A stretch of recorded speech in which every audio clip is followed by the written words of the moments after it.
Assalamualaikum warahmatullahi wabarakatuh. Selamat pagi dan salam pramuka. Halo kakak-kakak sekalian, masih ingat dengan sandi yang terlihat pada gambar di atas? Atau sudah lupa?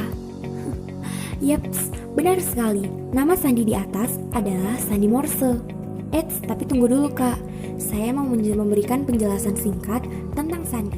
Sandi adalah kode rahasia yang tidak boleh diketahui oleh siapapun.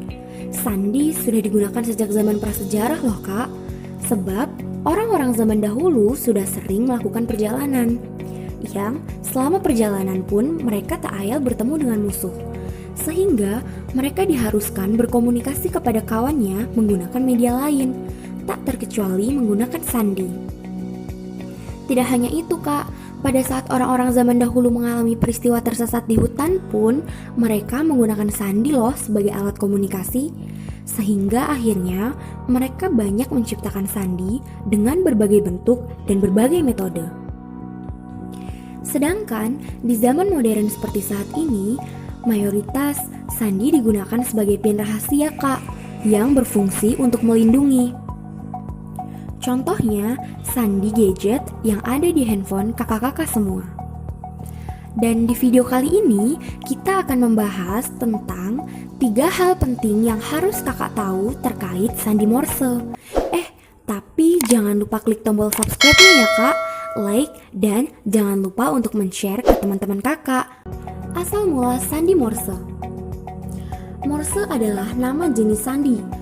Kode Morse diciptakan oleh Samuel Finley Bruce Morse yang merupakan seorang seniman dan asistennya Alfred Vail pada tahun 1836. Mereka berdua berkebangsaan Amerika kak dan turut mengembangkan mesin telegraf. Sandi Morse pertama kali digunakan secara luas setelah teknologi radio dan telegrafi berkembang pesat di akhir abad ke-19.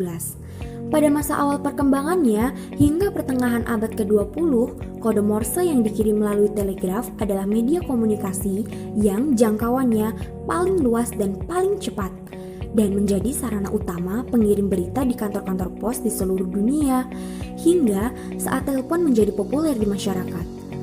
Selain itu, fungsi sandi pun juga berguna sebagai pengirim pesan secara tepat, singkat, dan cocok digunakan dalam kegiatan angkatan bersenjata. Yang kedua, sandi Morse terdiri dari titik dan strip.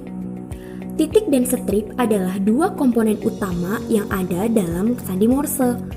Contohnya, dit untuk titik yang berfungsi sebagai penanda sinyal pendek dan dah atau strip sebagai penanda sinyal panjang.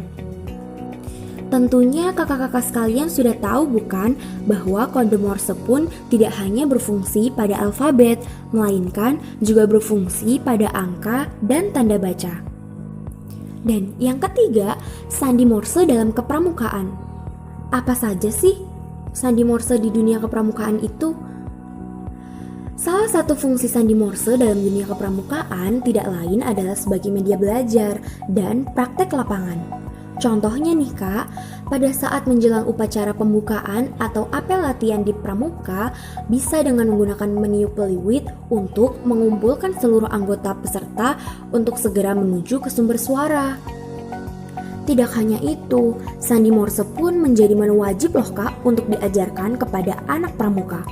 Pada setiap kegiatan pramuka, baik individu maupun kelompok, biasanya akan ada ujian yang di dalamnya terdapat beberapa sandi untuk dipecahkan, termasuk sandi Morse.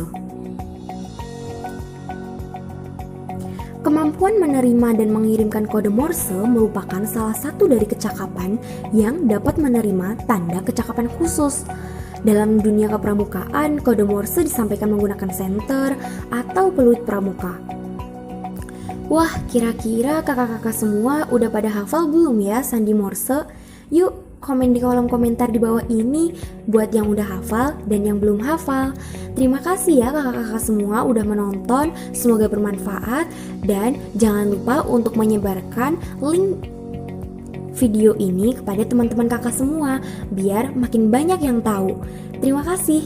Wassalamualaikum warahmatullahi wabarakatuh dan salam pramuka.